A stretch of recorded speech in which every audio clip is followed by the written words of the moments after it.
Buscadores de ilusión, buscadores de la vida, buscadores con pasión, recorremos nuestro suelo, indagamos con fervor, informamos a la gente con criterio sin error.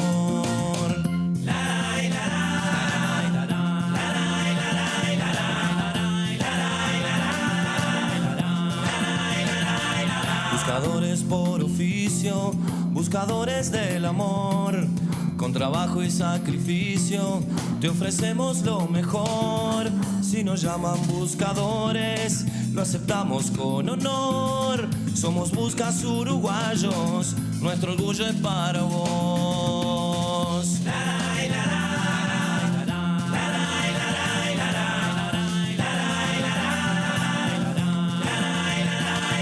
Buscadores de noticias. Hola, hola, ¿cómo les va? Muy buenas tardes para todos. ¿Cómo andan? Jueves 13 de agosto, ¿cómo va? ¿Cómo pasa el tiempo? ¿Cómo pasan los días? Evidentemente, ya estamos promediando este mes de agosto en este programa que es el 5972. Y qué poquito que faltan para los 6000 programas de Buscadores. Un número redondito y un número que evidentemente no es fácil de sostener a lo largo de 24 temporadas, como tiene este programa Buscadores, en este horario que tenemos nosotros desde hace varios años, el de 14 hasta las 16. Nos ves por la pantalla de Canal 5, nos ves también por la pantalla de BTV y en nuestro canal de YouTube que es @BuscadoresTV. Después vamos a estar dando la vía de comunicación, pero vamos a tener un lindo panel para estar con buenos invitados en la jornada de hoy, con interesantes temas como habitualmente tenemos todas las tardes en Buscadores, donde ya comienzo a saludar a cada uno de los compañeros que me van a estar acompañando en esta tarde, repito,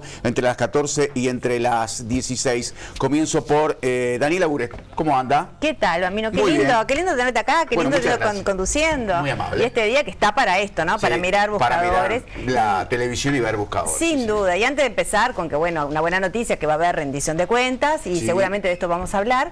En esto de hacer los días en los pretextos de las fechas históricas, que me parece que es interesante de relacionar con el presente, y son muy simbólicas, ¿no? Entonces yo quería proponer una mirada comparativa con dos hechos históricos que sucedieron un 13 de agosto y pensar cómo construimos muros, cómo construimos fronteras, porque hay muros de piedra, pero hay otros muros que son simbólicos, que son muros que construimos, que se vulneran, que se pierden como guerras, que las sociedades con el tiempo también atraviesan y resignifican.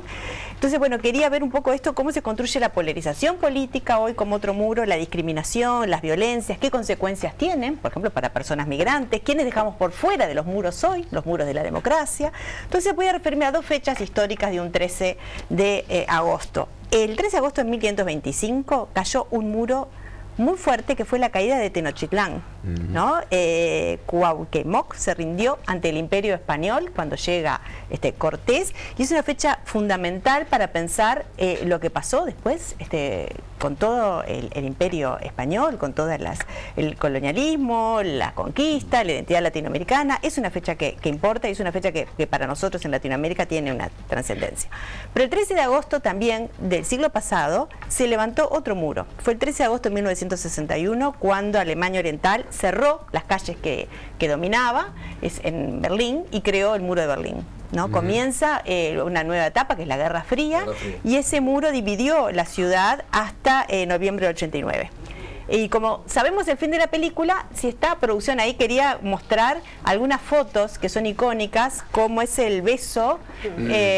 No sé si producción puede mandar las dos fotos que tenemos para mandar, que son dos figuras que condensan. Sobre el muro de Berlín. Sí, que es sobre el muro de Berlín, que condensan las fotos, pero bueno, en algún momento las podrán pasar, que era la imagen del Travern, ¿no? Que es el auto que atraviesa el muro, y el beso también entre Leonid Brezhnev y Erich Honecker, que son dos figuras también icónicas que reproducen en el 79 con ser un beso real estos dirigentes y generan. Entonces, bueno, esos muros que queríamos conectar con hoy. Y un tercer muro, que sería este muro que no tiene ladrillos, que no tiene alambre, púas, no tiene agua en una ciudad. Ahí están, mira, ahí están los besos. Eso me parece sumamente ilustrativo, ¿no? En East Side Gallery, ¿no? Se sacó esa foto y tiene una frase que dice: Dios mío, ayúdame a sobrevivir este amor mortal, ¿no? Entonces ese es sistema que estaba llegando al fin. Y la otra es la del coche que habíamos hablado. Entonces yo me refería como también ese otro muro, que son las barreras que hacen que para algunas personas ejercer derechos sea mucho más difícil que para otros. Y me refiero al acceso de algunos sectores de la población al ejercicio de derechos. Y eso tiene que ver con exclusión, tiene que ver con pobreza, con algo que está en la agenda hoy de la sociedad, de los partidos. Entonces, ¿qué pasa? Los últimos datos de la Oficina Nacional del Servicio Civil hace un análisis sobre el ingreso de las personas al Estado. ¿Por qué? Porque esto no es una recomendación, no es una buena intención. Hay una política pública que estableció leyes diferentes para cuotas de personas afro, trans y con discapacidad. ¿Y qué dicen esas 3 leyes? Hay 3 leyes de acción afirmativa que buscan corregir desigualdades estructurales, porque esto no es meritocracia, no es que la gente pueda acceder de diferentes maneras a algunos trabajos y algunas oportunidades, porque nacen de condiciones diferentes. Entonces está la ley 19.122, aprobada en el 2013, la ley de personas trans, aprobada en el 2018, y la ley integral de personas con discapacidad, aprobada en el 2010. Las 3 leyes marcan cuota que los poderes públicos tienen que construir. Bueno, esas cuotas, señores, no se cumplen. Entonces es muy difícil seguir hablando de pobreza, de exclusión, de cómo achicar las barreras, de cómo que la democracia tire esos muros para poder incluir a los que están afuera, si nosotros como Estado no cumplimos con las leyes. ¿Qué dice un país? ¿Qué dice un Estado cuando hace las leyes y no las cumple? ¿De qué estamos hablando? Entonces, los números son difíciles, ¿no? Son difíciles de digerir, las cuotas, muy pocos organismos lo hacen. Mirá, de la ley aprobada en el 2013, dice que las personas que tenían que haber ingresado afrodescendientes por la cuota, ingresaron 406 de las 1.798, o sea, un 23%. De la ley para personas trans, de las 217 que deben haber ingresado, ingresaron el 26%, o sea, un 12%.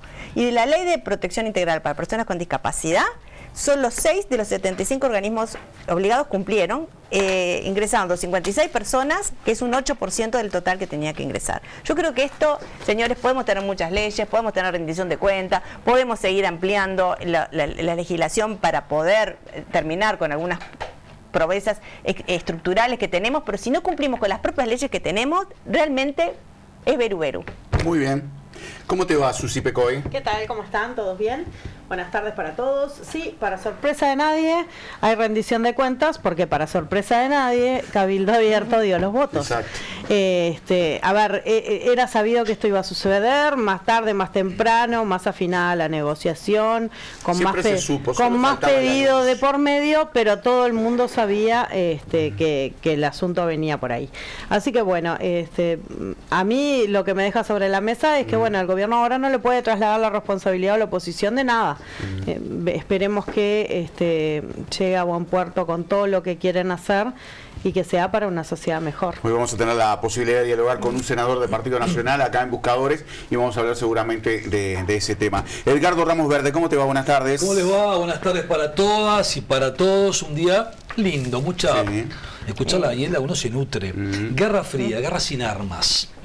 Por eso es la definición de la Guerra Fría. Recuerdo además también el famoso concierto de Roger Waters en el año 90, claro, cuando se la caída el muro de Berlín. Y Scorpion, ¿no? La canción de Scorpion. La canción de Scorpion, impresionante. Era muy viento de cambio. Con 3 actores fundamentales para derribar ese muro, como Reagan, Margaret Thatcher y Carol Wojtyla. Bueno, pero fue sin armas, pero sin embargo las consecuencias lo tuvimos en Latinoamérica, con los golpes de Estado y totalmente de acuerdo. Y eso fue. Pero además también tenemos mucha información importante. Bueno, sí, se llegaron a los votos para la rendición de cuentas, para que el tratamiento de la rendición de cuentas a nivel general. Ayer estuvo un diputado que le pregunté, porque genera mareo en la población, ¿no? En la Comisión de Hacienda se estaba votando artículo por artículo, el 53% de los artículos salió afirmativo. Entonces yo le pregunté a Zavala, ¿qué quiere decir que en la Comisión de Hacienda esto se haya votado si no están los votos en general? No, quiere decir que ya allana el camino, una vez para seguir discutiendo. Para seguir discutiendo.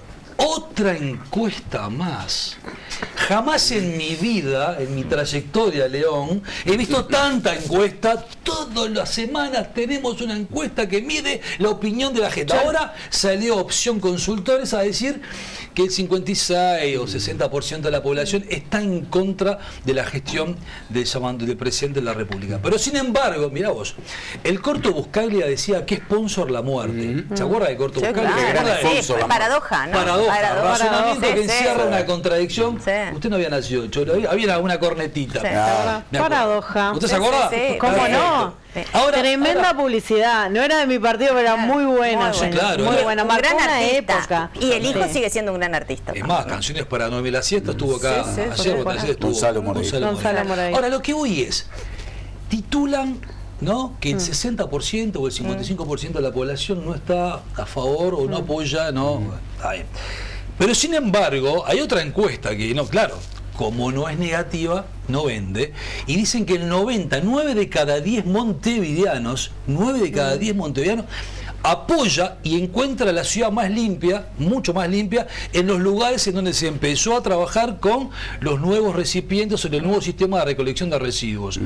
O sea, donde están los contenedores intradomiciliarios. 9 de cada 10 ya dicen que Ahora, encuentra el barrio más son limpio. cosas A mí eso distintas, son, ¿no? son cosas distintas. Y de Una hecho- cosa es Montevideo, Sí. otra cosa es nacional. Y de hecho, Vergara anuncia 500.000 de contenedores para la capital de la República.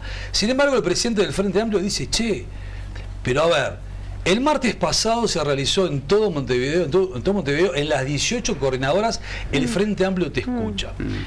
Al otro día sale una encuesta diciendo todo esto. Dice el presidente del Frente Amplio, al cual yo estoy totalmente de acuerdo, me parece que algo debe haber mal en esa encuesta, porque puede ser de que la gente tenga apatía, molestias en algunas cuestiones, pero me parece que no es el leitmotiv como para titular una nueva encuesta. Insisto, en este año y medio de gobierno nunca vi tantas encuestas como las veo ahora. ¿Cuál es la utilidad de las encuestas? Acá hay una realidad, y esto, dejemos la parte naif al costado. Las encuestas alguien las paga. Nadie de los encuestadores ¿Usted salen a hacer encuestas. ¿Usted dice que es tendenciosa? No, nadie de los encuestadores sale a hacer encuestas y no se las pagan, porque tienen un costo de realización. Puede o no, puede ser el mismo gobierno haciendo encuestas, testeándose, y puede que esas encuestas estén mal. Yo respeto mucho el trabajo de los encuestadores de mi país, porque creo que en comparación con lo que se ve en otros países, las encuestas en nuestro país son serias, en serio.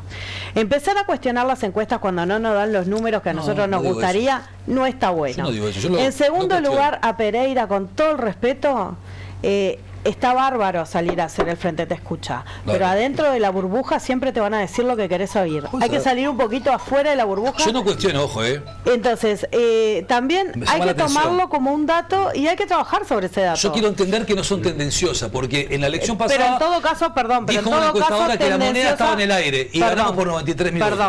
Perdón, pero en todo caso tendencioso es el título, y el título no tiene que ver con quien realiza la encuesta, sino con quien la publica. Vamos con las vías de comunicación, así ya tenemos a la primera entrevistada para la jornada de hoy. Sabés que te podés comunicar con nosotros a través de @buscadores.tv, en Twitter, ahora X, en Facebook, y nuestro canal de YouTube, que es @buscadores.tv. También tenemos Instagram, allí somos @buscadores.tv, y tenés la chance de comunicarte a través del WhatsApp del programa 092 11 60 00, y también el 2010 con la palabra busca delante de tu comentario, que como te decimos todos los días es libre. Y como hacemos siempre en el comienzo de Buscadores, queremos saber la cotización de la moneda. Actualizamos la cotización de las principales monedas con Cambio Misiones. En la esquina más importante de la Ciudad Vieja, 25 de mayo y Misiones. Allá está nuestro amigo Tato y te hace el mejor cambio. Consulta al 2917-2917. ¿Su máquina ya no está dejando su ropa limpia y perfumada como antes? Es hora de hacer una limpieza. El jabón y los suavizantes dejan residuos que no se diluyen completamente. Shimo lava máquina de lavar ropas. Elimina residuos, deja la ropa más limpia, no contiene cloro y mejora el rendimiento de la máquina. Su máquina y su ropa aún más limpias y perfumadas con Shimo. Calidad comprobada. Nos presenta el estado del tiempo este mediodía acá en Montevideo. 11 grados la actual temperatura, 85% el índice de la humedad, 12 kilómetros la visibilidad. La tarde y noche se va a presentar con el cielo nuboso y cubierto, algunas precipitaciones escasas y aisladas. Mañana viernes 14, 7 de mínima, 14 de máxima. Como siempre, el clima es una presentación de los amigos de Droguería Paysandú. Encontrar soluciones prácticas para la limpieza y el cuidado personal con beneficios exclusivos durante agosto. Disponible en tiendas y página web que es www.drogueria.com.uy. Mira. Automotriz y en la industria que empuja este país. Todo eso es Droguería Paysandú. Los mejores productos para el hogar y la industria. Droguería Paysandú. drogueriapaysandú.com.uy. Semiflex, vamos a una noticia porque el Zunca celebró este jueves una multitudinaria asamblea allí en la Plaza 1 de Mayo y hizo estos anuncios, mirá. En Óptica Semiflex podés comprar desde cualquier punto del país sin moverte de tu casa. Entrá a nuestra web semiflex.com.uy y cliquea en la pantalla que dice compras. Ahí tendrás toda la información que necesitas. Semiflex, en Escocería 2759, semiflex.com.uy. Tu mejor manera de ver el mundo. Y es un preacuerdo que en nuestra consideración es un acuerdo de avance que tiene en consideración todos los puntos que nosotros pusimos en la discusión y que sin duda recoge las aspiraciones en gran medida, las aspiraciones de nuestra organización sindical, en lo que tiene que ver con el salario, lo que tiene que ver con la reducción del tiempo de trabajo, lo que tiene que ver con seguir avanzando sobre la salud mental y el tratamiento de la salud mental, lo que tiene que ver con la atención a la primera infancia, con avanzar sobre la democratización del ingreso y en particular el ingreso de mujeres a la industria de la construcción. Considero de que es un preacuerdo de avanzada, pero que en definitiva la Asamblea lo va a considerar y la Asamblea lo va a estar resolviendo. De ser así, mañana ya vamos a tener consejo de salario para firmar el acuerdo final. Para el presidente del Zunca, este acuerdo puede ser el puntapié para que otras industrias lleguen a un acuerdo. Aseguró que se trabaja en el PIT-CNT en un proyecto de ley. Nosotros consideramos de que es un tema que se está discutiendo en el mundo, también en nuestro país. De hecho, el movimiento sindical se prepara para la presentación de un proyecto de ley para que en definitiva se abra una discusión y que en definitiva se termine de legislar sobre la necesidad de reducir el tiempo de trabajo y que esto tenga un impacto positivo para todos y para todas. Don Osvaldo es auténtico, popular y uruguayo. Así es Don Osvaldo. Hecho con ingredientes naturales, es una marca que acompaña cada momento entre amigos. Vermú, grapamiel, licores, amargue más. Don Osvaldo, un trago, 1000 historias. Distribuye Mendoza y Vibur por el teléfono 2204-1897. Muy bien, seguimos adelante en Buscadores y ahora con la presentación de Lubrax nos vamos a la primera entrevista. Es tiempo de Lubrax. Llegó a Uruguay la nueva línea de lubricantes y fluidos para automóviles, motos, transporte y agro de Lubrax. Máximo rendimiento y protección con un diseño moderno y sustentable. Tecnología que nos impulsa hacia adelante. Protección que nos inspira confianza. Encontrá toda la gama de Lubrax en los principales puntos de venta y en las más de 100 estaciones Action de todo el país. Muy bien, y presentamos la primera entrevista en la jornada de hoy. Antes de comenzar, le traté de preguntar, digo, porque el apellido es bastante difícil, yo dije, no quiero pifiarle cuando te presente. Carolina Heidenheim. Está con nosotros, es la directora de comunicación de Médicos Sin Fronteras. Médicos Sin Fronteras además está presentando en Montevideo radiografías del Baudó, una muestra sobre la resiliencia comunitaria en contexto de crisis. Hola, ¿cómo te va, Carolina? Buenas tardes, gracias por estar en Buscadores. No, gracias a ustedes por tenerme aquí en el programa. Contame un poquito, contanos para abrir un poco el juego, de qué se trata esta muestra. Bueno, Radiografías del Baudó es básicamente un mostrar una pequeña parte de lo que son los proyectos de Médicos Sin Fronteras alrededor del mundo. En este caso, en particular, un proyecto que realizamos entre 2022 y 2024 en el noroeste de Colombia, en comunidades afectadas por la violencia. Esta violencia, estos enfrentamientos entre grupos armados, los obligaba a estar confinados. Ese confinamiento aislamiento implicaba no poder desplazarse para acceder a la educación, al trabajo y en lo que nos compete a nosotros el acceso a la salud, con lo cual nuestro trabajo fue a ir ampliando ese acceso en ese momento, y la exposición en sí también tiene un ángulo muy interesante porque se buscó realizarla y pensarla junto con la comunidad. Básicamente les preguntamos a ellos cómo querían ser retratados y eso es el resultado de esa pregunta, es lo que muestra la exposición. Nosotros vemos permanentemente a través de la televisión de qué se trata Médicos Sin Fronteras, que permanentemente están en varios conflictos, en varias situaciones duras que se dan en el mundo, con una presencia muy importante en unos cuantos países. Pero ¿cuánto tiempo tiene? ¿Cuántos años lleva ya Médicos Sin Fronteras?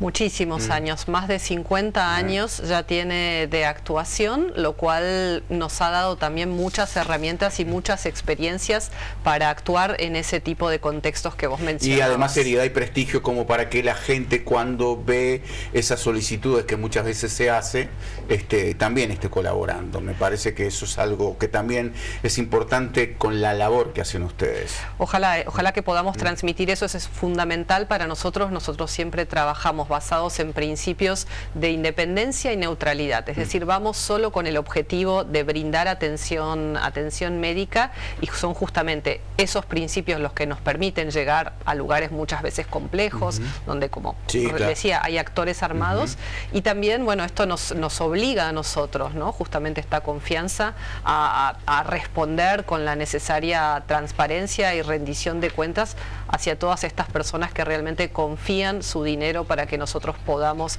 llevar atención médica donde se necesita. Todos los días de 10 a 18 horas, es desde el 13 de agosto hasta, desde la jornada de hoy, hasta el 27 de septiembre, y exceptuando el feriado que es el 25 de agosto, y esto es en el Museo Torres García, allí en la peatonal Sarandí, en la ciudad vieja de Montevideo. ¿Con qué se encuentra la gente ahí? La gente se va a encontrar con una exposición que la verdad tiene una calidad artística enorme, más allá del valor simbólico de la misma y el del poder conocer acerca de Médicos Sin Fronteras. La exposición le pone rostro, le pone voz a las experiencias de esa comunidad, en especial de las mujeres que intervinieron específicamente en la exposición, y realmente me repito, pero es una oportunidad de ver una pequeña parte de lo que es el trabajo de Médicos Sin Fronteras alrededor del mundo. Para generar esto que se va a mostrar desde la jornada de hoy, ¿cuánta gente participó?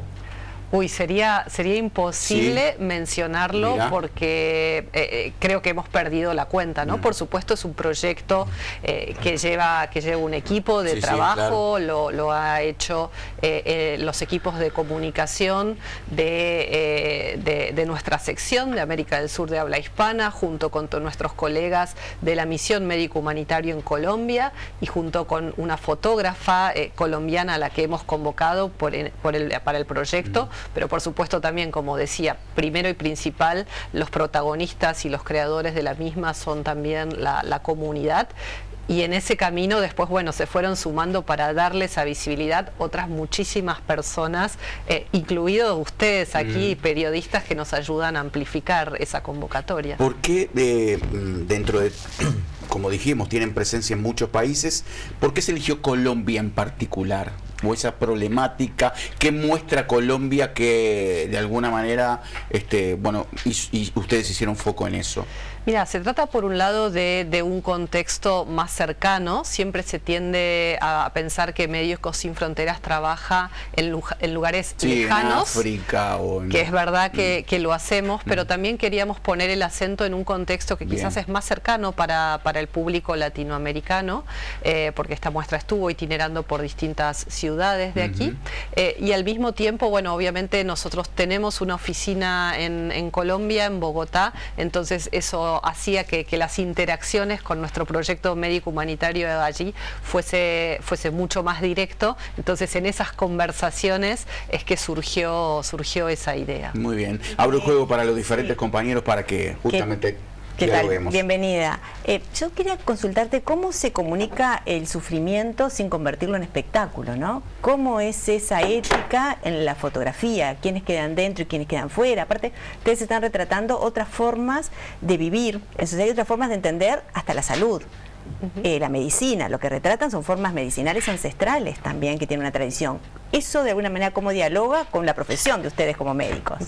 Bueno, son dos muy buenas preguntas en realidad. La verdad que primero decir, bueno, yo trabajo en el área de comunicación de Médicos Sin Fronteras, entonces es algo que nos preguntamos y que problematizamos todo el tiempo. No sé si siempre damos la respuesta correcta, pero sí es algo que tenemos muy en cuenta.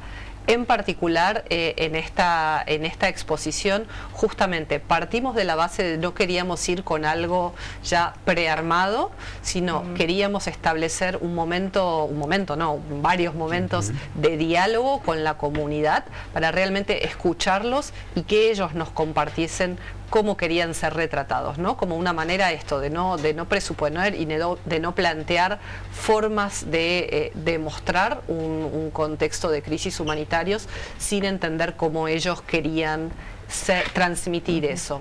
Y la línea muy directa que nos llegó es: no queremos ser mostrados o no queremos mostrarnos como víctimas, ¿no? Claro, ¿no? Queremos mostrar también todos los valores, la resiliencia que tenemos. Y en relación a como la segunda parte de tu pregunta, bueno, evidentemente también este proyecto en sí fue también un trabajo innovador para Médicos Sin Fronteras de integrarse con la comunidad y de encontrar ese punto en común entre, claro, la medicina occidental tal como nosotros la practicamos en Médicos Sin Fronteras, pero con un punto de encuentro con esos saberes tradicionales que también se ponen en juego en esos contextos. Y fue encontrar ese punto intermedio. Susi. Me cuestionaba en cuántos países están hoy, porque realmente el trabajo de ustedes, que tiene muchos años y que además es muy valorado por la gente que lo conoce, porque realmente es un trabajo de misión personal, ¿no? De servicio real al otro, de decir, bueno, durante un tiempo, y mucha gente durante muchos años, dejo de lado todo lo mío y me voy a entregar al 100% a una comunidad que me necesita. ¿En cuántas comunidades está Médicos Sin Fronteras hoy? Bueno, en este momento estamos en más de 70 países con 500 proyectos humanitarios, tristemente, ¿no? Porque sí, eso significa que hay quien lo necesita. Que hay quien lo necesita. Pero bueno, también está bueno que haya quien atienda esa necesidad de manera desinteresada, ¿no?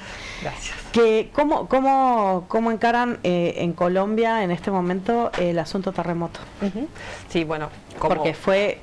Sí, como contábamos recién, digamos, teníamos este proyecto entre 2022 y 2024 y Médicos Sin Fronteras tiene una presencia ininterrumpida en Colombia con distintos tipos de proyectos desde 1985 prácticamente. Actualmente tenemos otros proyectos, en este momento en particular con el terremoto en el departamento de Chocó. Estamos en esta etapa de analizar dónde es que podemos, o si se necesita, donde hay una necesidad para intervenir. Es algo que nosotros nos tomamos muy en serio, ¿no? Nosotros no vamos a cubrir necesidades que quizás las estructuras de salud ya están cubriendo. Nosotros vamos allí solamente si vemos que hay una necesidad que conecta con la experiencia y el saber de Médicos Sin Fronteras. Entonces estamos todavía en esa etapa de que nuestros equipos estén evaluando y monitoreando qué necesidades hay. ¿Cómo construyen esa neutralidad? Perdón, porque la neutralidad no puede ser indiferencia, pero también la neutralidad no puede ser que se transforme en un actor político al denunciar algunas cosas, ¿no? Hay un juego ahí muy sutil y también hay conflictos que pasan desapercibidos y otros que aparecen en la agenda pública muy fuerte, ¿no? Entonces, ¿cómo es ese rol de lo neutral? ¿Hasta dónde juega?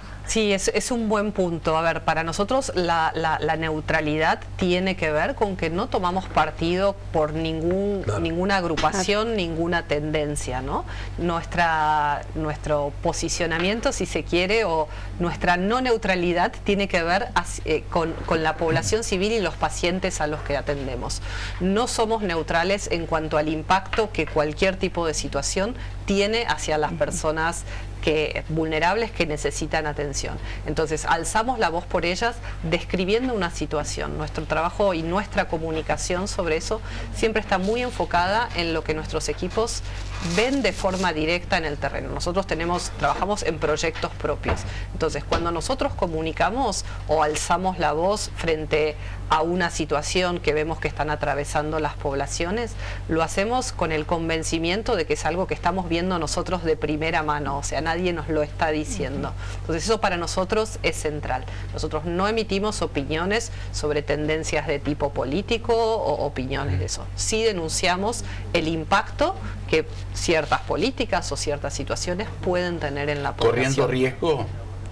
Intentando que no. La verdad que Médicos Sin Fronteras, obviamente trabajamos en contextos muy complejos, entonces el riesgo nunca es cero, pero también hay muchísimos protocolos de seguridad puestos en juego y actualizados diariamente para asegurar que ese riesgo sea el menor posible, porque la realidad es, tenemos que cuidar a nuestro personal porque esa es la única manera de poder dar atención a la población.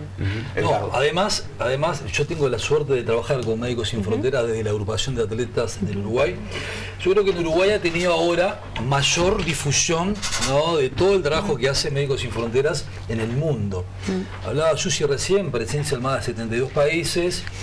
Tienen casi 65 o 70.000 voluntarios o colaboradores, funcionarios que están en todo el mundo. Es increíble. ¿Qué sería el mundo, no? Si Médicos Sin Fronteras no hiciera el trabajo que hace. El voluntariado en el planeta hace la diferencia sin duda. Y presencia casi en 500 proyectos que tienen en todo el mundo. O sea, al hablar al uruguayo, decirle que una entidad como Médicos Sin Fronteras tiene presencia en más de 70 países, con 65.000 personas que trabajan para la fundación y en 500 proyectos, es realmente loable y es contundente. Es tan contundente que desde el año pasado, Bambino, digo porque están unidos, es tan contundente, es que este año, el 25 de octubre a las 9 de la mañana, ¿usted ahora está despierta? Sí, señor. Perfecto, el 25 de octubre a las 9 de la mañana vamos a realizar con Médicos Sin Fronteras una nueva correcaminata. 5 y 10 kilómetros para recaudar fondos para Médicos Sin Fronteras. Así que 25 de octubre, y espectacular, enfrente a la playa de Carrasco, se va a organizar por segundo año consecutivo una carrera de 5 kilómetros y de 10 kilómetros para también no solo difundir toda la obra que hace Médicos Sin Fronteras en el mundo, en más de 70 países, en esos 500 proyectos que están en todo el mundo, sino que también sirve para que la comunidad toda se sensibilice en el gran trabajo que hace Médicos Sin Fronteras. Y para que además puedan colaborar, porque muchas veces no se sabe muy bien de todas las formas que se puede colaborar. Entonces está bueno siempre difundir diferentes maneras de colaborar, ¿no? Claro. Sí, la verdad que, bueno, gracias por traerlo, Edgardo, y bueno, Edgardo nos ayuda mucho con esta carrera. Es una oportunidad de conectar con el público, y a nosotros, bueno, la versión anterior también de la carrera, que fue hecha por los 10 años de presencia de Médicos Sin Fronteras en Uruguay, también nos trajo esa alegría de poder interactuar con el público de Montevideo, con quienes confían en Médicos Sin Fronteras, nos acompañan de una manera más presencial, ¿no? Te quería preguntar, ¿cuál es el vínculo de Médicos Sin Fronteras con Uruguay? Bueno, el vínculo tenemos desde hace ahora 11 años prácticamente una oficina que busca también generar este conocimiento acerca de las crisis humanitarias en las que trabajamos, de nuestro trabajo. Es clave para nosotros que cada vez más gente no ignore lo que sucede alrededor del mundo en relación a esto, y por supuesto también, como mencionaba Edgardo y todos los panelistas aquí, invitar a sumarse a la organización, ¿no? Tenemos más de 16.000 socios, socias y donantes aquí en Uruguay, que es muchísimo. Es gente que con mucho esfuerzo cree en el trabajo de Médicos Sin Fronteras, confía en esa atención médico que damos, y se suma a más de 7,5 millones de personas en todo el mundo que donan a Médicos Sin Fronteras para llevar eso, atención médica de emergencia, independiente y neutral, donde más se necesita en un momento de crisis. ¿Y cuáles son las emergencias en América Latina hoy? ¿Qué pasa con los migrantes? ¿Qué pasa con las rutas y la violencia? ¿Dónde está Médicos Sin Fronteras en ese lugar? Bueno, estamos en varios lugares, mencionabas las rutas migrantes, ¿no? Estamos en un momento muy particular de reconfiguración de esas rutas migrantes. Venimos trabajando desde Médicos Sin Fronteras hace muchos años en América Latina, en distintos lugares y especialmente en Centroamérica, acompañando a la población migrante con atención médica a lo largo de ese camino. Sabemos que desde los últimos años, sobre todo por las políticas de Estados Unidos, pero también de otros países, ese pasaje hacia la búsqueda de asilo en el norte se ha venido cerrando, ¿no? Entonces nuestros proyectos están reconfigurándose para enfocar sobre todo en poblaciones que antes estaban en movimiento, buscando una vida mejor en ese camino hacia el norte y que ahora han quedado en un limbo, ¿no? Digamos, atrapadas en una zona sin tener oportunidades. Sí, la migración de Venezuela y de Cuba también, que han sido muy fuertes. ¿Y cuál es el límite entre comunicar el sufrimiento y de alguna manera convertirlo en una herramienta de comunicación? Bueno, es una buena pregunta, no sé si tendría la respuesta. Para nosotros siempre es fundamental comunicar acerca de lo que sucede con un objetivo específico, ¿no? Realmente queremos llamar la atención sobre una crisis, quizás te diría con dos objetivos. Por un lado, mostrar la humanidad de quienes en ese momento están atravesando esa crisis. Para nosotros es clave humanizar esas crisis humanitarias. Muchas veces siempre escuchamos de las situaciones que se dan a través de cifras, a través de números, y para nosotros que estamos en el terreno, en esos lugares, para nosotros es muy real entender que detrás de esas cifras hay personas. ¿Y fue difícil, por ejemplo, en el ataque de Hamas en Israel en octubre? ¿Cómo fue cuando hubo secuestrados? Médicos Sin Fronteras no pudo entrar ahí, a Israel, en territorio cuando Hamas secuestró a los israelíes. Médicos Sin Fronteras viene trabajando desde hace muchísimos años en la Franja de Gaza y en Cisjordania, y estaba presente cuando fueron los ataques de Hamas, los terribles ataques de Hamas, y también la terrible respuesta de ¿Pero pudieron Israel hacer algo con los secuestrados? Sí. No, nosotros no trabajamos con las personas secuestradas, no tenemos acceso a ello. Nosotros trabajamos enfocados en brindar atención en salud a la población civil palestina afectada. Por supuesto, en ese momento y varias veces también ofrecimos apoyo o atención a Israel en caso de que necesitasen apoyo de Médicos Sin Fronteras. En todos esos momentos la ayuda fue agradecida pero rechazada porque obviamente Israel tiene otra estructura de salud. Nuestro trabajo está entonces enfocado a aquellas poblaciones que no tienen acceso a la atención y que están en este momento sufriendo realmente una situación terrible como consecuencia del conflicto, que es la población de Gaza. La del estribo. Ustedes llegan, como decías tú, a situaciones de conflicto la mayor parte de las veces, o situaciones críticas poblacionales en las que hay una ausencia del Estado, o por falta de capacidad, por falta de recursos económicos o incluso de personas. ¿Cómo son recibidos por las poblaciones? Porque yo supongo que esas poblaciones que generalmente están en grados de vulnerabilidad muy altos y que están acostumbrados a que poco se les brinde o poco se les dé, ¿cómo es recibido el equipo de Médicos Sin Fronteras? ¿Es recibido de brazos abiertos o con un poco de recelo al inicio? Mira, es difícil generalizar. La verdad que hay distintas situaciones y distintos contextos.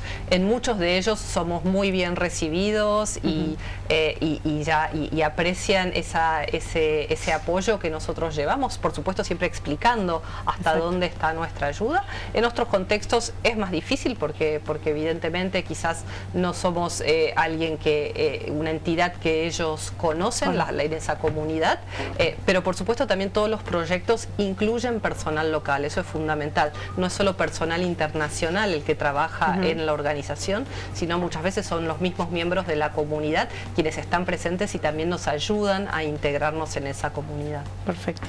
Muy bien, reiteramos que esta muestra va a ser de 10 a 18 horas todos los días del 13, desde la jornada de hoy hasta el 27 de septiembre, exceptuando el feriado del 25 de agosto, y que es en el Museo Torres García, Peatonal Sarandí, allí en la Ciudad Vieja, aquí en Montevideo. Bueno, mucho éxito. Preciosa zona.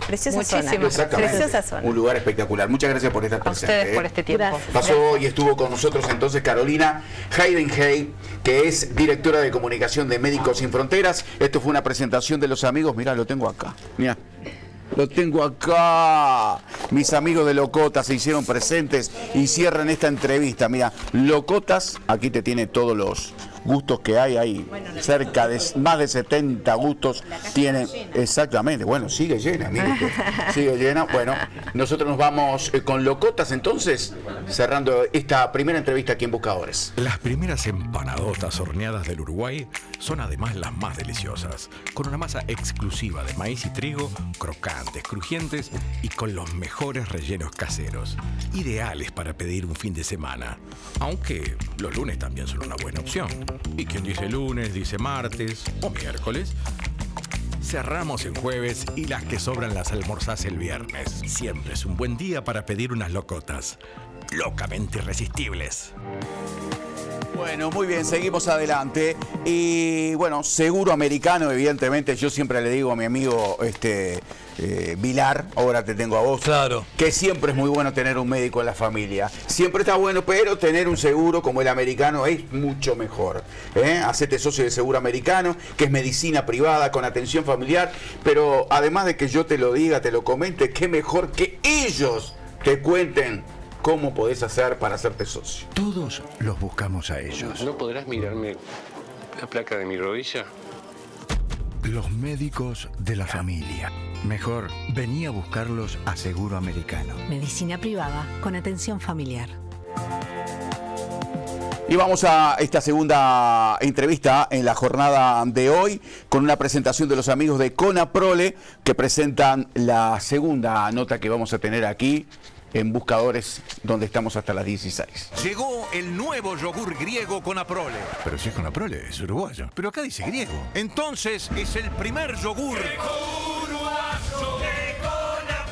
tan greco-uruguayo como filosofar sobre su cremosidad mientras estudias para el parcial de historia. Como sumarle probióticos y proteínas a tu receta mientras te miras Sócrates. De 18 de julio de Gaboto. Solo o acompañado es tan rico que no se resiste ni el gran Zeus ni Helena de San Jacinto. Rico, cremoso, alto en proteínas, probióticos y una versión sin azúcar. Probá el nuevo yogur en cualquiera de sus presentaciones. Conaprole, orgullosos de alimentar nuestra pasión. Muy bien, y estamos en presencia de Javier García, senador del Partido Nacional. Gracias por estar una nueva vez aquí en Buscadores. ¿Cómo está, Javier? Bien, y ustedes me sacaron calzado. ¿Sí? Tiempo para acomodarme. Está bien. Para romper un poco hielo, ¿qué te pareció el discurso el otro día del expresidente de la calle Pou? Me generó enorme expectativa, ¿no? Y creo que conformó esa expectativa. No es fácil hacer un discurso cuando todo el país habla de un discurso porque va levantando la vara, ¿no? Sí, claro. El umbral. Hasta el propio gobierno había puesto expectativa en ese discurso. Entonces, claro. Y creo que fue un mensaje que excedió la plaza matriz. Es decir, no fue un discurso concentrado en quienes estábamos allí, que había mucha gente. Fue un mensaje del país, de un líder. Yo creo que Luis hoy excede largamente las fronteras del Partido Nacional, creo que excede largamente las fronteras de la coalición republicana, y es una voz que es vista con atención por los uruguayos independientes, con mucha atención, por los uruguayos independientemente de la afiliación política. Si no, tampoco se explica el nivel de popularidad. Es decir, muy difícil lograr esto si no tenés un nivel de popularidad muy grande, que es lo que tiene. Fue un discurso, vuelvo a reiterar, con un sentido nacional muy profundo. De hecho, todos estos días, los análisis que han existido de políticos y politólogos es centrado en ese mensaje. Y creo que es un hito político muy importante, pero agrego, hay que también estar concentrados en el hoy. Nosotros Viste que el hijo, creo que Susi estaba por allí, el otro día me pareció verla en la Plaza Matriz. De pasada, cumpliendo funciones periodísticas. ¿Estuvo Susi ahí? No nos sorprende. Bien. Viste, los periodistas están en donde se están en las noticias. No sé qué medio está cubriendo. Sin bandera. Buscadores. Fue por Buscadores.be. Igual fui con la bandera porque yo no tengo habilitada. La cuestión nacional que el otro día vino sin voz. No sé por qué habrá sido. Por goles de Nacional no fue. De Nacional lamento mucho por mí. Y decía que en esa que está bien este mensaje, pero viste que en un momento él dijo, pero en el Partido Nacional la conducción cotidiana va por otro carril, y esto es para la conducción, es para quienes están en las cámaras, etcétera, los directorios, en el directorio, y no tenemos que olvidarnos de eso. Es decir, hay un hoy que hay que atender, que tiene problemas muy graves y muy serios, y después hay un mañana, por más en términos históricos cercanos que sea, porque 3 años de una elección históricamente cercano, pero nosotros tenemos que ocuparnos del hoy también, es decir, la mirada larga.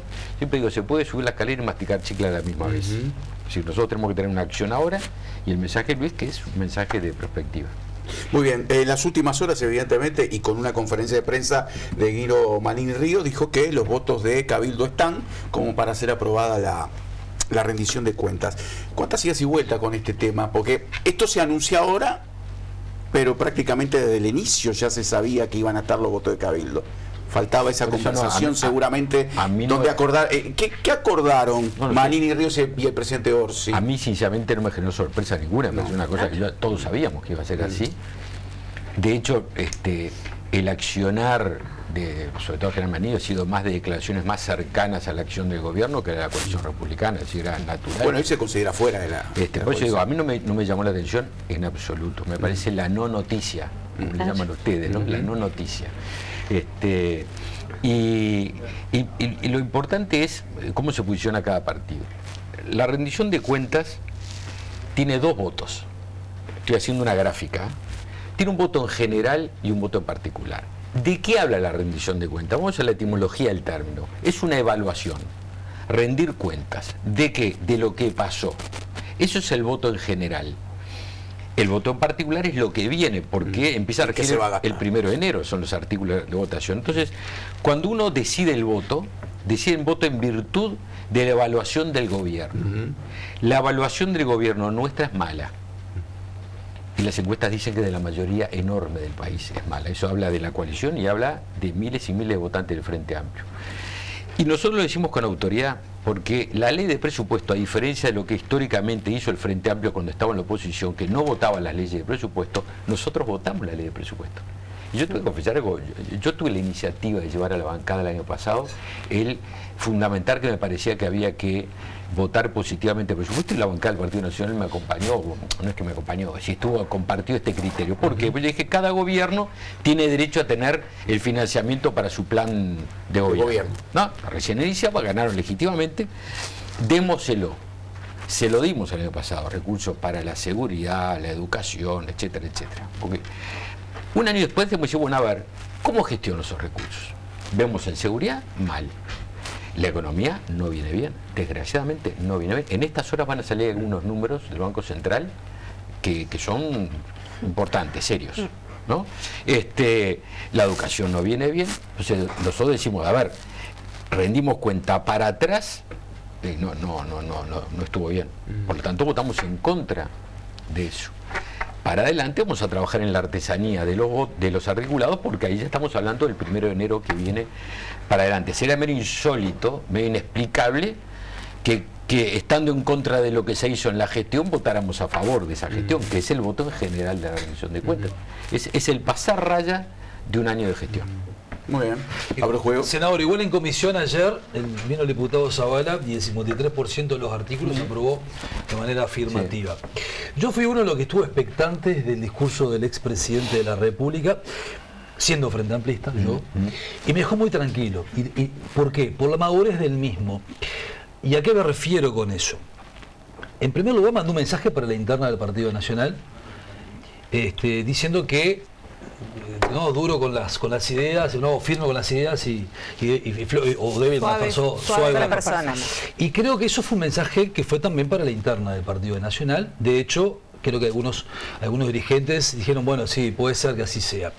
A mí lo que me dejó muy tranquilo también, porque más allá de las banderías políticas partidarias, es un expresidente de la República, mi expresidente, cuando se refirió a los excesos que tienen... Qué bueno lo que dijiste recién. Perdón que te moleste. Sí, claro. No sé, te corte. Está muy bueno lo que dijiste recién. Mi expresidente, porque Orsi es mi presidente también. Pero obviamente es el presidente de Uruguay. Obviamente tu presidente, aquel presidente es el presidente de Uruguay. Que sea el presidente que yo no voté no quiere decir que no me represente. Hay cosas que te haya cortado. No, está bien. Me pareció bueno. Pero hay cuestiones que a mí me representan. Sí. Y para arrancar, en primer lugar, avalo la crítica interna, no avalo la crítica externa. Los de afuera que opinen de su presidente. Pero me gustó lo que en el discurso, cuando él fue enfático y claro y preciso al decir que no le gusta la falta de respeto de algunos presidentes regionales contra otros presidentes. Por ejemplo, lo que Milei habla todo el tiempo del presidente Lula. Y me parece que fue claro, ¿no?, en que no se pueden cometer esos excesos, y habla bien no solo de la funcionalidad que tiene, como vos decías recién, trascendió, ya dejó de ser un líder solamente sectorial o partidario. Sí, obviamente, el discurso fue estadista. Para mí fue un discurso que él le habló a la interna, pero que también mandó mensajes a la clase política. Me parece que estuvo bien ahí. Sí, con referencia a los presidentes extranjeros, la verdad que pasan cosas que no estamos acostumbrados. Por ejemplo, en estas últimas semanas, tanto Milei como Lula son expresiones agraviantes. Sí, sí. Milei las conocen todos con respecto a Lula, y Lula una reivindicación de la guerra de Triple Alianza, que fue el genocidio contra el pueblo de Paraguay. Sí, lo leí. Una cosa, 1865, claro. pero ustedes saben que Paraguay era el país más industrializado de América. Sí, el primer ferrocarril de América del Sur fue Paraguay. Pobre y sin varones. Y vino la Triple Alianza y le pasó por arriba, fue un genocidio. Fue tremendo. Y Lula reivindicó eso. Sí, estuvo mal asesorado, me Te digo, o lo piensa. También O lo piensa. Yo no tengo por qué decir que... No, pero está bueno que los demás no digamos amén, que digamos... claro, te digo, eso no está bueno. Y nosotros tenemos nosotros los uruguayos tenemos otro estilo. A ver, no hay que asombrarse las discusiones políticas. Claro. Mire que acá se batían a duelo. Sí. Iban armados al Parlamento. Por suerte porque parece evolucionamos. que ahora que el Parlamento uruguayo se pelea, y antes eran jornadas de bautismo. Claro. Se agarraban las trompadas, se tiraban ceniceros, se iban armados.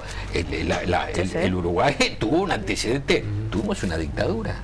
Lo que la gente... Es decir, el Uruguay tiene una vida política muy civilizada. Y muy dictadura civilizada. proporcionada por cívico-militar, ¿no? Sí. Porque hubo participación civil durante la Claro, dictadura y la obvio. incapacidad de los partidos políticos Obvio. de poder enfrentar una crisis. Yo me acuerdo, yo era un gurí, ¿no? Pero yo me acuerdo que, porque todo el mundo le echa las culpas, no, como si ahora, como decía, descubren que puede haber cosas que se hacen mal a nivel político. Me acuerdo, yo que era un chiquilín, en mi casa siempre decía, no, en la época antes del golpe de Estado, no, porque los ediles iban, los más veteranos, ¿me acuerdo? Al restaurante El Águila a comer gratis y no sé cuánto, todo era un escándalo, salían los autos baratos, las jubilaciones privilegiadas. Sí, claro. Vamos, por suerte todas esas cosas se corrigieron. Bueno, las tarjetas que se daban, ¿no?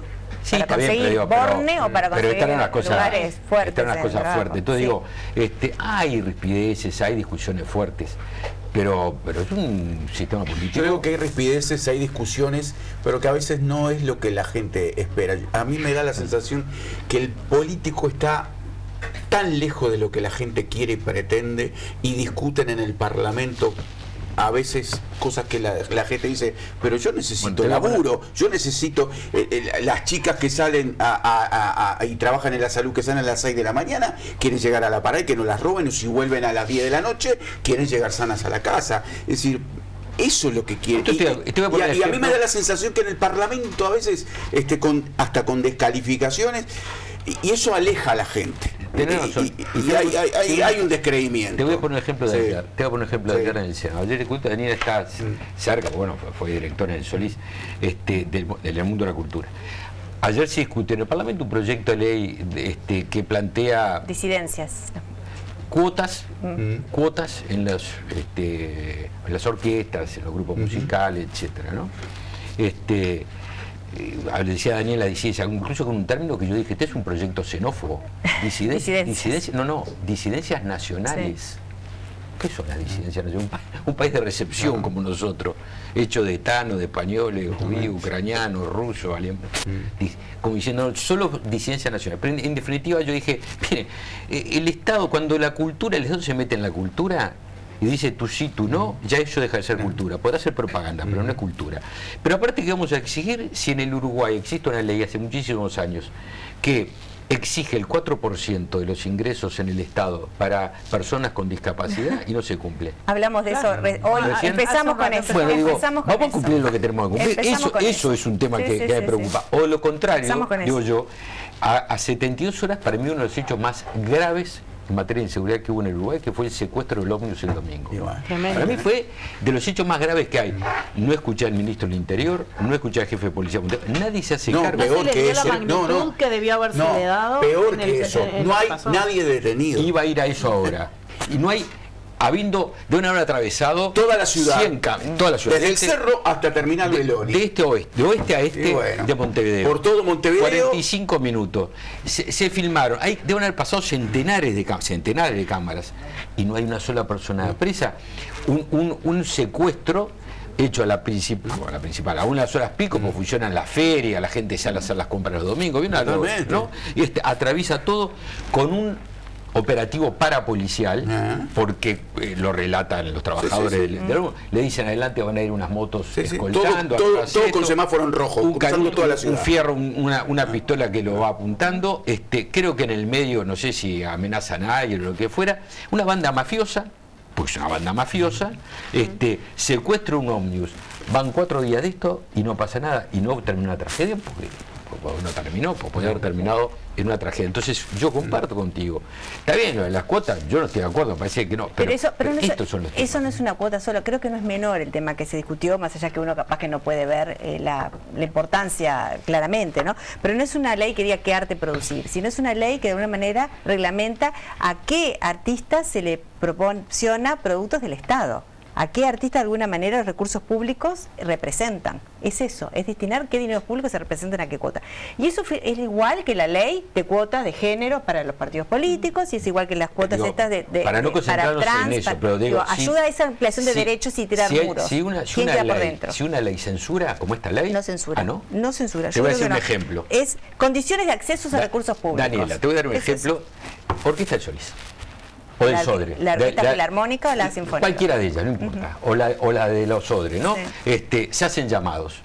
Entonces hay si se aplicara el tercio, hay una tabla. Si tiene que entrar un hombre, porque ganó el concurso, pero no llega a la cuota, tiene que entrar una mujer. Si hay un hombre que es censurado para que salga y entra otra persona. Podría darse al revés. Entonces digo, si lo que importa es la condición sexual y no la idoneidad, entonces no estamos hablando de cultura. Estamos hablando de otra cosa, lo que fuera. Pero digo, no quería salir de lo mismo. Sigue siendo lo mismo. En este tema.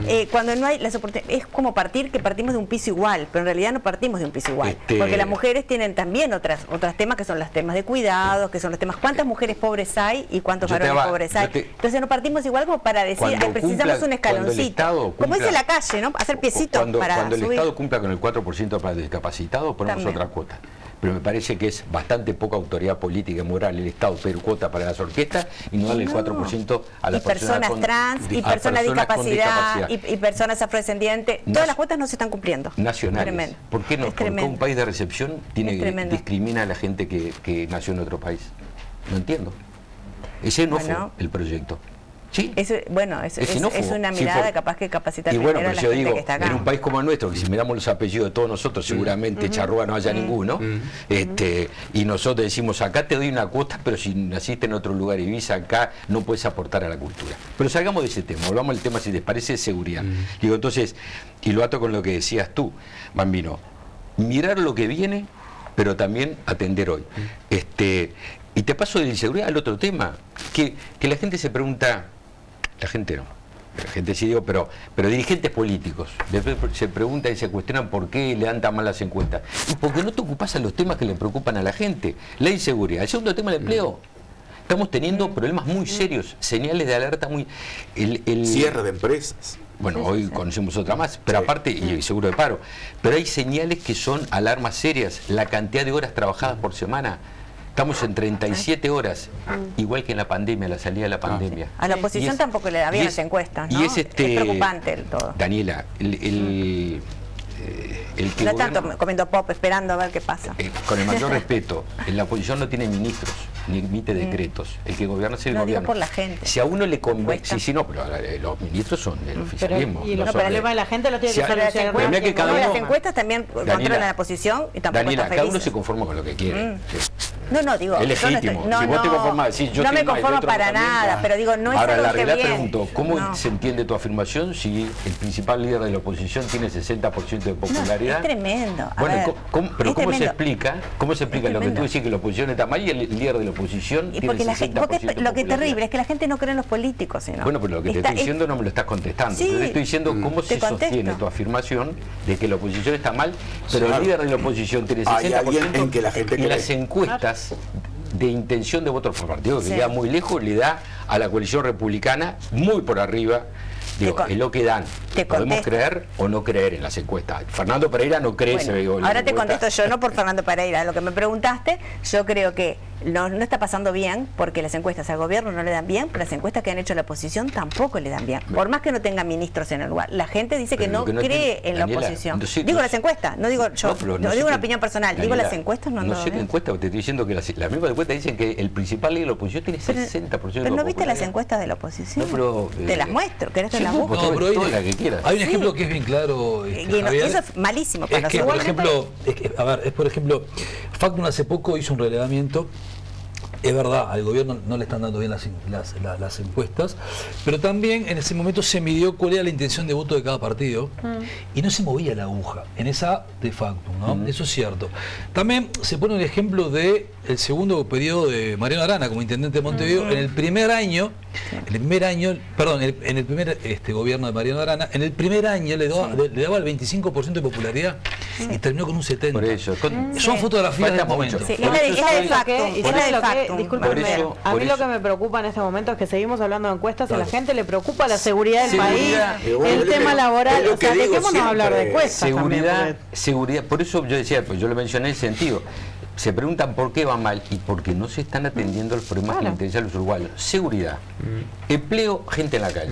Esos son los tres temas que son abrumadores en la preocupación de los uruguayos. Sí. Y realmente, yo miraba el otro día con el tema de la inseguridad, pasa esto que para mí son los hechos más graves en materia de seguridad, que es el secuestro de un ómnibus a pleno día. No se siente la voz del ministro y de noche va un comité de base a hablar de política.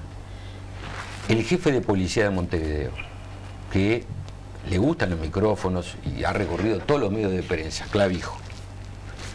Nadie, es decir, hay un hecho donde se secuestra un ómnibus con pasajeros, donde la policía no actuó. Acá una falla seria, grave de la policía. Y que se lo hicieron una vez y no pasa nada, pueden volver a hacerlo. No hay una opinión, no se conoce una acción, pero aparte una explicación en el sentido, a ver, esto es grave, una asunción de responsabilidad o del ministro, del jefe de policía, porque no pueden estar escondidos. Sí. Y en materia de empleo tenemos exactamente lo mismo. Es decir, por eso yo creo que el mensaje de Luis, volviendo al original pregunta de Bambino, la anotación de Gardo, fue un mensaje que mira para más allá. Es decir, yo creo que nosotros vamos a una coalición mucho más amplia que la que tuvimos en la elección pasada. Vamos a una coalición incluso con miles de votantes de la izquierda tradicionales que van a votar. Se va a ampliar la base. Porque hay un reclamo de liderazgo. Es decir, el problema más grande que tiene el Uruguay es antes de la gestión. Antes de la gestión, está en el liderazgo. Ahora que estamos en tiempos, bueno, estuvimos, ¿no? En tiempos de mundial, de fútbol, Bambino, vos sos especialista en la materia. La gente tiene que, la democracia representativa supone que uno vota y transfiere la representatividad para que otros se encarguen de los problemas de uno. A los 5 años le pasa la raya, ¿no? Y la gente tiene que estar tranquila, y no lo está, sabiendo que cada vez se levanta toda la mañana temprano, hay alguien que tiene el brazalete capitán puesto. Y no se ve el brazalete capitán. Lo que está faltando es liderazgo. Y nosotros vamos a tener, si esto así es, respaldo de quienes habitualmente respaldan, pero también de mucha gente que va a pedir algo más básico que la coincidencia ideológica, que está antes que la coincidencia lógica. Yo quiero un gobierno que gobierne, lo básico. un gobierno que gobierne.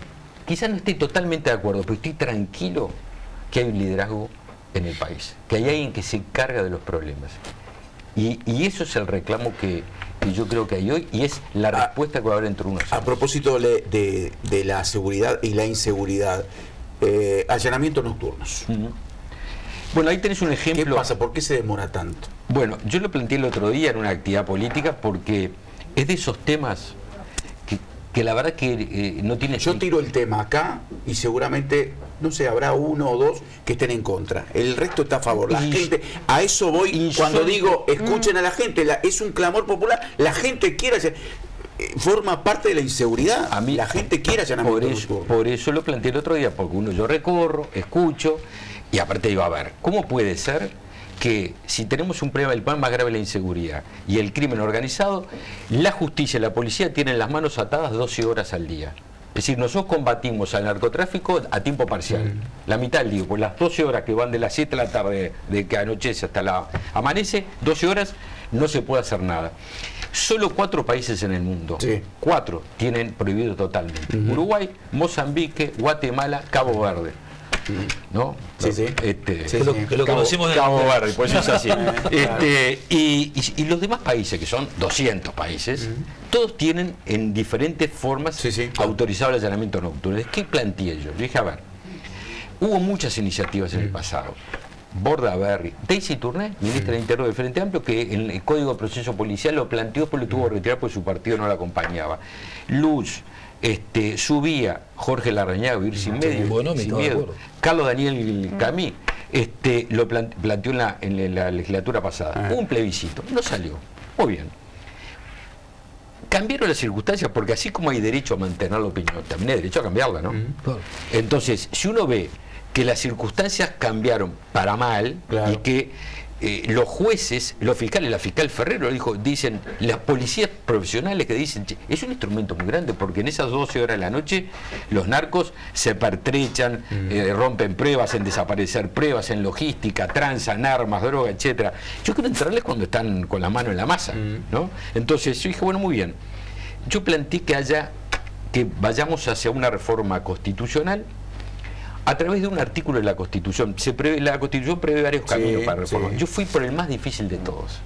Y vos me podrás preguntar, ¿y por qué no fuiste por el más fácil? Por varias circunstancias. Primero, para demostrar que esto no es fruto de querer una movida política, porque si fuera así, salimos a juntar firmas. Y estamos 3 años juntando firmas y vaya que genera, ¿no? Bueno, vamos por la ley constitucional que obliga a lograr un acuerdo de 2/3 en las cámaras. ¿Qué implica eso? Que el Frente Amplio, el gobierno tiene que estar de acuerdo. Pues dije, che, reflexionemos. Si sabemos que es una herramienta fundamental, que resuelve el 100%, no, pero es una herramienta que es muy, muy importante. Dije, pero requiere un acuerdo.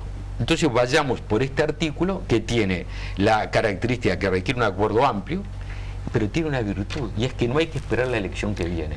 No se entrevera el tema. Exactamente, le quita el tema electoral. ¿Por qué? Porque por el 331 literal D se establece que la propia ley fija el día del plebiscito. Ejemplo, la votamos esta tarde, la ley dice, el domingo X de noviembre del 2026 habrá un plebiscito. A 3 años de la elección. Entonces, no contamina la elección si esa es la preocupación.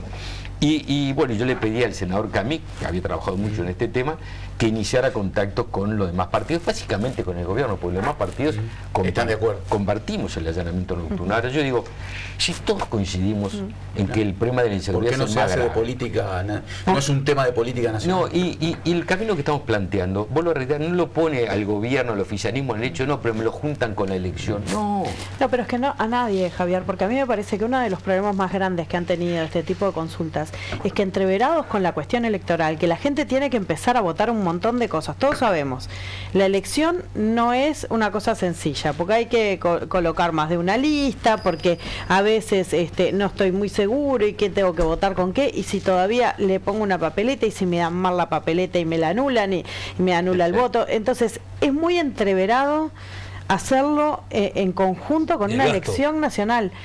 El gasto es el mismo porque va a haber otra elección que vas a tener otro gasto paralelo, pero la realidad es que estamos en un momento en que es clave generar herramientas para poder trabajar y luchar de verdad contra el crimen organizado. Es lo que dice Javier, durante 12 horas y en invierno más de 12 horas, porque es a partir de que cae el sol, hacen lo que quieren y están protegidos. El propio Estado los protege. Pero capaz que hay dos cosas ahí, ¿no? Vale. Una, pensar de que la ciudadanía, por suerte, no espera 5 años para votar a alguien que hace con los brazos cruzados y después decir, bueno, que venga el cosa de capitán y espere, ¿no? Por suerte, la gente participa y sigue exigiendo que las cosas pasen y cambie de opinión. Y en esto, que yo en principio, además digo, estoy de acuerdo, por más que sea frente a Plata, yo estoy de acuerdo con esto. Yo estoy de acuerdo. Capaz que lo que sí se precisa o que ser más transparente o ser más explícito en cuáles serían las condiciones para la gente, ¿no? Para que asegurar que no se vulneren derechos de la población y de los trabajadores y de los trabajadores policiales. Las dos cosas. ¿Qué cosas tienen que hacer para que los trabajadores después no se les acuse de haber violado alguna restricción o no ponerlos en riesgo, no ponerlos en riesgo y que las personas que estén ahí sean efectivamente las que se quiere allanar? Porque uno piensa en eso y piensa solamente en los barrios más carenciados y en los barrios donde hay violencia y la violencia termina con muertos. Pero el narcotráfico, el dinero, no está ahí, está en otros lados, está en otros barrios y está en otros lugares. Y esto te abre la posibilidad también de ir a esos otros lados. Las dos anotaciones que hacías tú, Daniela. Yo creo la génesis del delito de la violencia está en las cárceles y en algunos guetos del crimen. Ahí se decide, pero se opera en todos lados. Bueno, Maciel no hubo el otro día una balacera. Total. Bueno, pero eso amenazó a la directora del INE. Varias amenazas en cualquier lugar. Ahora, yo planteé, por eso mismo que decís tú, que no solo se acuerde la modificación constitucional, que es muy sencilla, porque hay que cambiar una palabra o dos, sino también la reglamentación. Sí, que no, para sí no hay problema ninguno, las garantías de que decía Edgardo, la garantía de juez, etcétera. Y lo otro, el policía es una persona que está preparada para actuar. Uno dice, bueno, pero yo tengo miedo, como me dijo una otra vez un colega de ustedes, que me pateen la puerta. No, lo que tiene miedo la gente es que le encajen un chumbo en la parada del ómnibus. Ese es el miedo que hay hoy. Que venís caminando por la calle con tu gurí o no sé cuánto, tenés una cantidad de chiquilines asesinados como efectos colaterales, ¿no? Entre comillas. Entonces digo, el miedo hoy estamos desgraciadamente, yo nombraba a Jorge Larrañaga, el vivir sin miedo. Hoy estamos viviendo con miedo. Y yo creo que estamos, si no estamos ya, estamos rumbo, pero estamos al lado de un Estado fallido en materia de seguridad. Se me enojaron el gobierno por dije esto, pero yo pregunto, si te secuestran un ómnibus a las 9 de la mañana un domingo y el Estado no aparece, ¿no falló? ¿No es el Estado fallido? Pero esto está en la naturaleza de las cosas. Entonces, a ver, dejemos las cosas menores de lado y si estamos de acuerdo, acá hay dos ejemplos, ustedes decían, soy de izquierda y estoy de acuerdo, y de una cantidad, quizás no se explicó bien en su momento, no importa, el pasado, pisado. A la realidad es lo que está pasando hoy. Y la realidad es que necesitamos a los allanamientos nocturnos como una herramienta muy importante en el combate al crimen organizado. Esa es la realidad. Tal cual. Javier, muchas gracias. A usted y un placer estar muy bien acá. Muy bien, nosotros te felicito porque el sábado están poniendo la piedra fundamental. Estamos poniendo la piedra fundacional. Y por la tarde te espero en el Salón Azul de la Intendencia de Montevideo, donde vamos a mostrar todo el proyecto. Ahí está. Muchas gracias. A ti. Vamos arriba. Bueno, esto fue una presentación de la Intendencia de Canelones. Porque avanzar no es solamente llegar más lejos, es hacerlo juntos. Y eso es lo que pasa hoy en Canelones. Acá estamos creciendo, generando oportunidades, atrayendo inversiones, generando empleo. Un departamento que sigue sumando empresas, proyectos y sueños.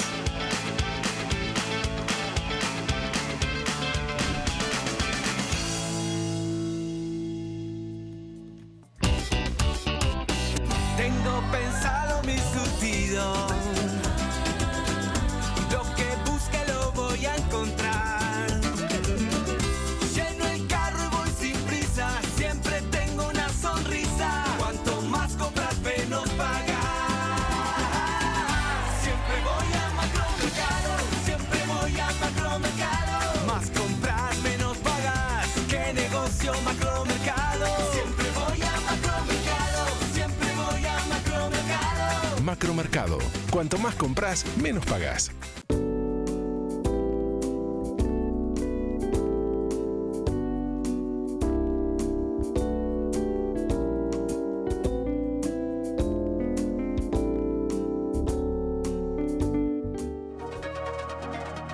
Muy bien, mis compañeros me dicen que ya tenemos a Tomás Friedman conectado para estar hablando cuando son las 15 horas con 28 minutos. ¿Cómo andas, Tomás?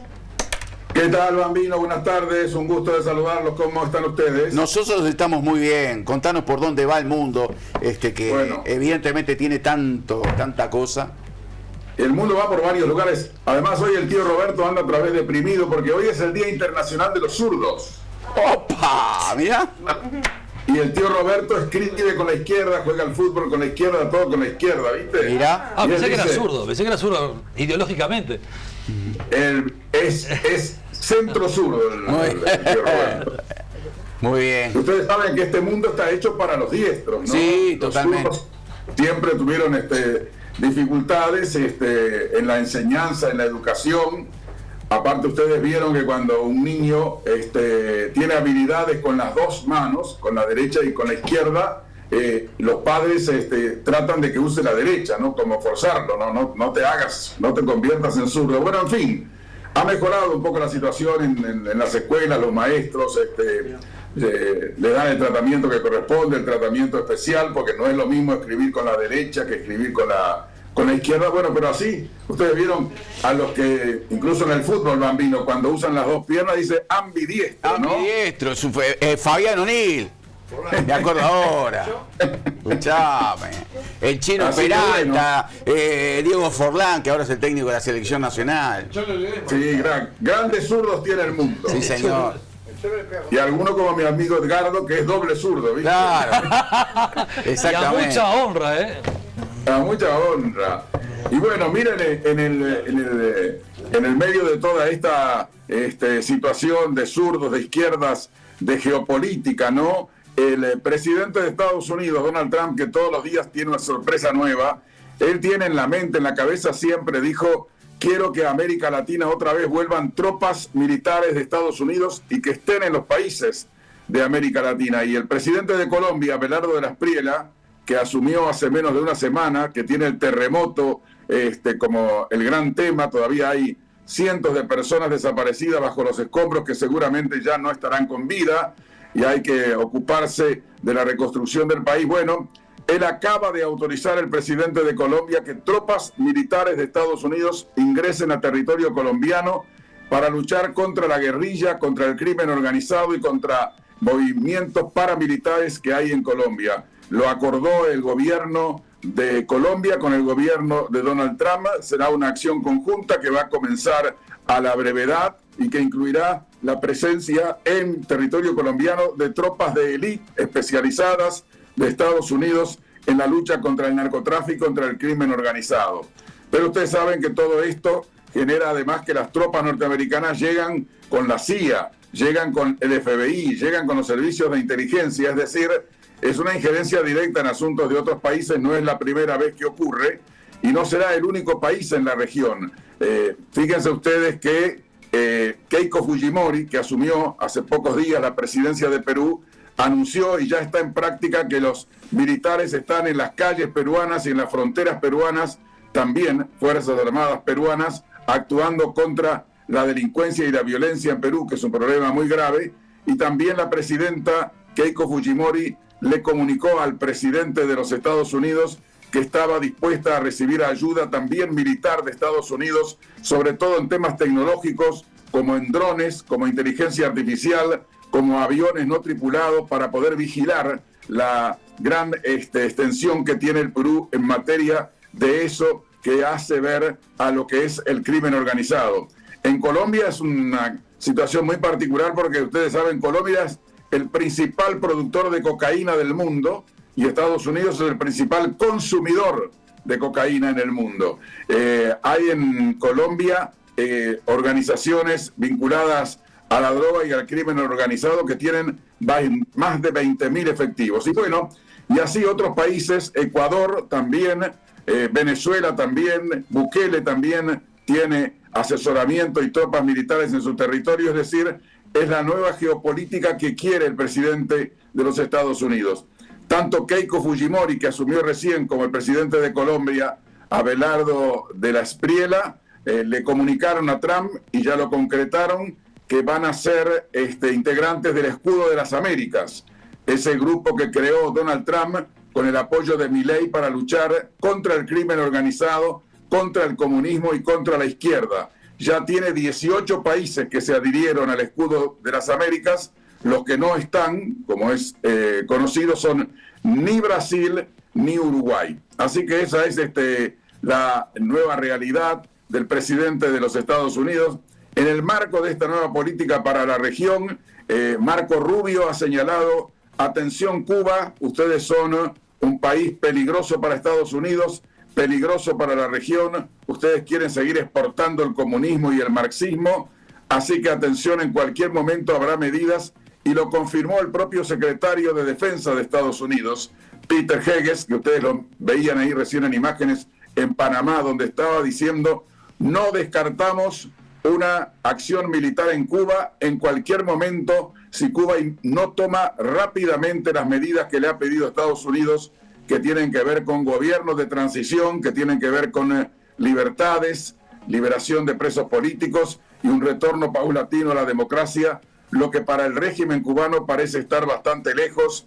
En estos días se estaban festejando los 100 años del cumpleaños de Fidel Castro, con una gran reunión internacional en la que estuvo, entre otros, el secretario del Partido Comunista de Uruguay, el senador Óscar Andrade. Y en el marco de toda esta política de Donald Trump para la región, también una situación, ustedes saben, muy dura contra la inmigración, que los Estados Unidos consideran ilegal a los que no tienen los papeles. 175.000 visas revocó Estados Unidos, 175.000 desde que asumió Donald Trump. Y van a revisar 55 millones de visas.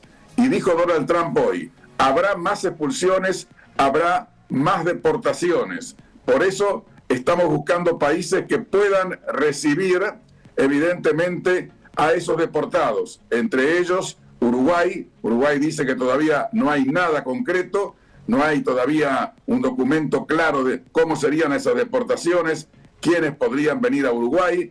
El gobierno ha dicho que tendrían prioridad para esas deportaciones, evidentemente, ciudadanos uruguayos que fueran deportados de los Estados Unidos.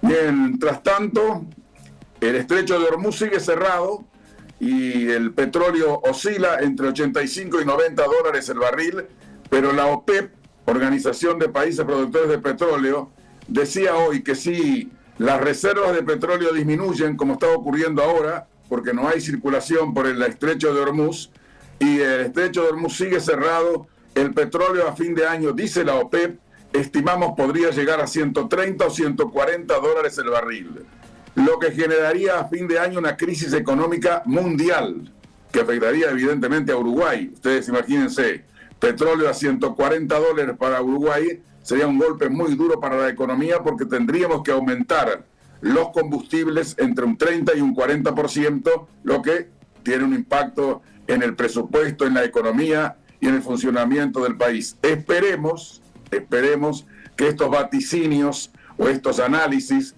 de los expertos en el tema del petróleo no se concreten. Pero el estrecho sigue cerrado, los iraníes hablan poco, negocian mal, no cumplen las cosas que prometen que van a cumplir, y Donald Trump, que está con una desaprobación muy grande, 63% de desaprobación tiene Donald Trump. Se le acercan las elecciones de medio término ahora en noviembre, y que cada día es mayor la desaprobación de la gente que no está contenta con la política interna de Estados Unidos y no está contenta con la política exterior de Estados Unidos, porque en estas guerras han muerto aproximadamente unos 20 soldados americanos, 100 heridos, y ustedes recuerdan, Donald Trump había prometido: cuando yo sea presidente, tropas americanas no saldrán de Estados Unidos y no van a morir más soldados de Estados Unidos fuera de Estados Unidos, y las tropas están fuera de Estados Unidos y mueren soldados de Estados Unidos. Y dijo: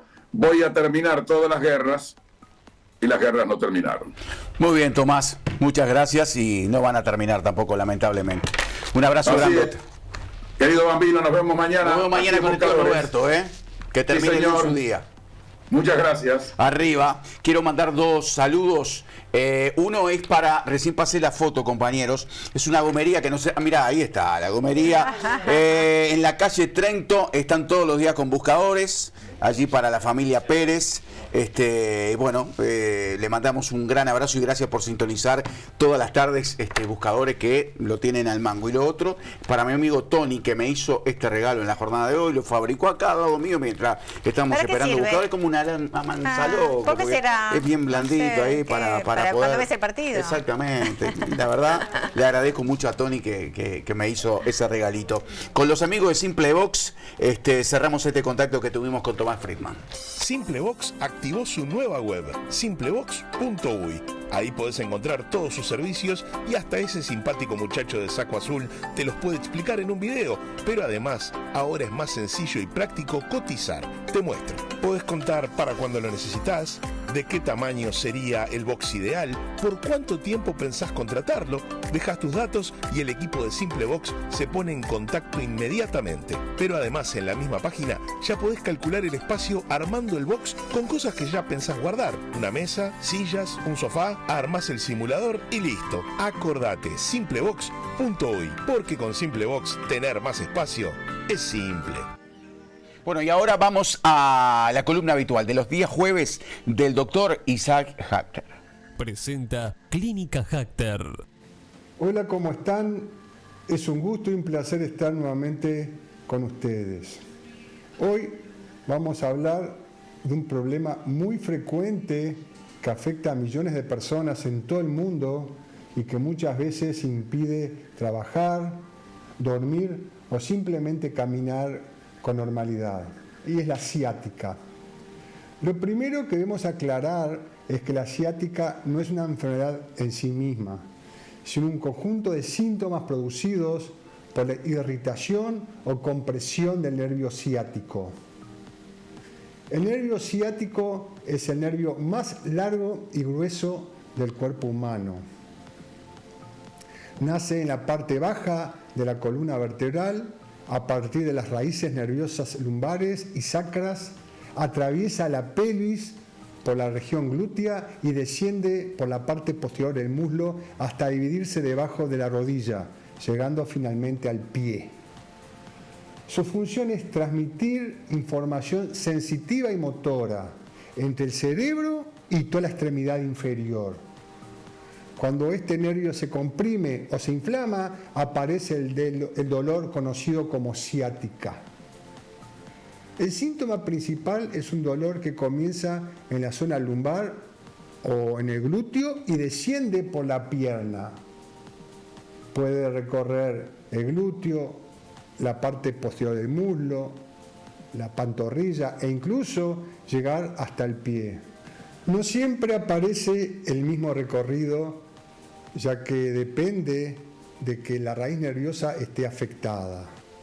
Otros síntomas importantes, además del dolor, puede aparecer hormigueos, sensación de adormecimiento, pérdida de sensibilidad, pérdida muscular, dificultad para caminar, disminución de la fuerza del pie. En algunos pacientes el dolor aumenta al toser, estornudar, permanecer mucho tiempo sentado, conducir, inclinarse hacia adelante, levantar peso. La causa más frecuente es la hernia de disco lumbar. Entre las vértebras existen discos que actúan como amortiguadores. Cuando uno de ellos se rompe o protruye, puede presionar una raíz nerviosa y provocar una ciática. Pero no es la única causa. También encontramos estenosis lumbar, es el estrechamiento del canal por donde pasan los nervios. Es muy frecuente después de los 60 años, más o menos. Produce dolor al caminar, que mejora al sentarse o inclinar el cuerpo hacia adelante. Otra causa es la artrosis lumbar, que es el desgaste de las vértebras, produce osteofitos o picos de loro que pueden comprimir los nervios. Otra causa de la ciática es el síndrome del piriforme. Existe un músculo profundo del glúteo llamado piriforme. Cuando se contractura puede comprimir el nervio ciático y producir síntomas muy similares. Otra causa ciática es por la espondilolistesis. Una vértebra se desliza sobre otra generando presión sobre las raíces nerviosas. Traumatismos, caídas, golpes, fracturas, tumores o infecciones son poco frecuentes, pero siempre deben descartarse cuando aparecen síntomas atípicos. Existen factores que aumentan considerablemente la probabilidad de desarrollar ciática. Entre ellos encontramos sedentarismo, obesidad, tabaquismo, trabajos que implican levantar peso, permanecer muchas horas sentado, conducir largas distancias, mala postura, pérdida de masa muscular. La debilidad de la musculatura abdominal y lumbar hace que la columna soporte mayor carga. El diagnóstico comienza con una buena historia clínica. Luego se realiza un examen físico, también evaluamos fuerza muscular, sensibilidad, reflejos, marcha, equilibrio. ¿Y cuándo son necesarios estudios? No todos los pacientes necesitan una resonancia magnética. En la mayoría de los diagnósticos es clínico.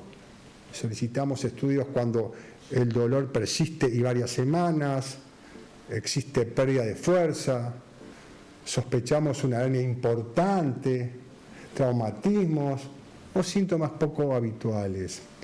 La resonancia magnética es el estudio que mejor muestra discos, nervios y raíces. La buena noticia es que aproximadamente 9 de cada 10 pacientes mejoran sin cirugía. El tratamiento depende de la causa. No todo dolor en la pierna es una simple contractura, ni toda ciática termina en cirugía. Un diagnóstico temprano permite iniciar el tratamiento adecuado y evitar complicaciones. Si el dolor baja de la espalda hacia la pierna, aparece hormigueo, pérdida de sensibilidad o debilidad. Cuanto antes se identifique la causa, mejores serán las posibilidades de recuperación. El tratamiento depende de la causa. El tratamiento inicial generalmente incluye antiinflamatorios, analgésicos, relajantes musculares cuando existen contracturas, reposo relativo, nunca reposo absoluto prolongado. La medicina regenerativa, en algunos pacientes pueden utilizarse tratamientos como infiltraciones guiadas por ecografía, infiltraciones epidurales cuando están indicadas, plasma rico en plaquetas en patologías específicas, ozonoterapia en determinados casos. Cada tratamiento debe indicarse de forma individualizada y basado en un diagnóstico preciso. Nos vemos la próxima. Muchas gracias. Presentó Clínica Hackter. Rápidamente nos vamos a la pausa y venimos con el bloque final de Buscadores.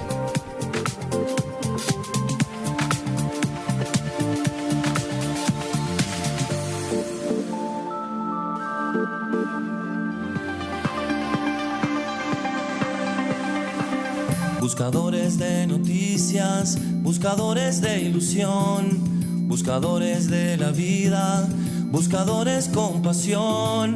Recorremos nuestro suelo, indagamos con fervor, informamos a... Bloque final de Buscadores, usted tiene un anuncio. Sí, señor, este sábado festejamos con todos mis amigos de Villa Española el Día del Niño. Qué lindo. Atención, ahí en la costanera del Cerrito, en el barrio Flor de Montevideo y Orgullo Nacional, conmemoramos también el Día de la Niñez o la Infancia. Hoy tiene varios nombres. En mi época era el Día del Niño. Bueno, pero niños, niñas, adolescentes, pero esto sería niñeces. Niñeces. Perfecto, las niñeces, como dice mi amiga Daniela. Entonces, vamos a estar este sábado a partir de las 13 horas en Villa Española. Van a ver arreglar la ficha.